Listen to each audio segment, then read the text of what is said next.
Finally, in example 4, we're looking at bacterial culture growth, and anytime we're dealing with population growth, we have functions like this, where we have e to some power as a function of time in the denominator, and this is called a contingency function. And if you graph this, it looks something kind of like, well, these are kind of like S-curves.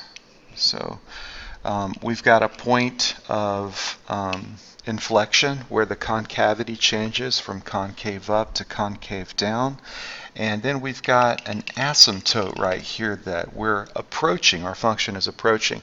So now think about this from a biology perspective. Let's say you've got a pack of wolves, and so the wolves are, feeding on the deer, and so their population starts out growing exponentially, but then as they begin to kill off their food supply, there's not enough food for the wolves, and so some of the weaker wolves that are not able to hunt the remaining deer begin to die. The growth rate slows, and finally we reach a point where it's the maximum sustainable wolf population for the ecosystem, and that's our asymptote. It's a line that our function will not cross. It's a horizontal asymptote.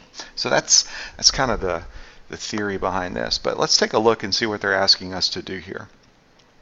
So they want us to find the weight of the culture. So weight, of course, is going to correspond to the number of bacterium that are reproduced. And so weight of the culture after 0 hours, 2 hours, and 8 hours. And then they want to know what is the limit as t approaches infinity. And so as t approaches infinity, the limit is going to be this horizontal asymptote right here. It's going to be our carrying capacity. So let's take a look and see what we can do here. So W of 0.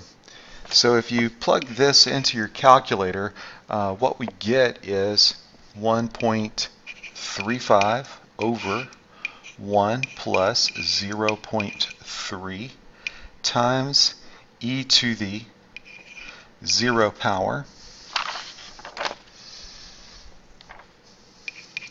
and so that's 1.35 over 1.3, and that's approximately 1. And then the easiest way to do this would be to input this function into your graphing calculator, and then you can use vars, yvars function, and y1 to evaluate it at these different x values, or actually at t values. But so doing this, what we find is that W2 is approximately 1.14557.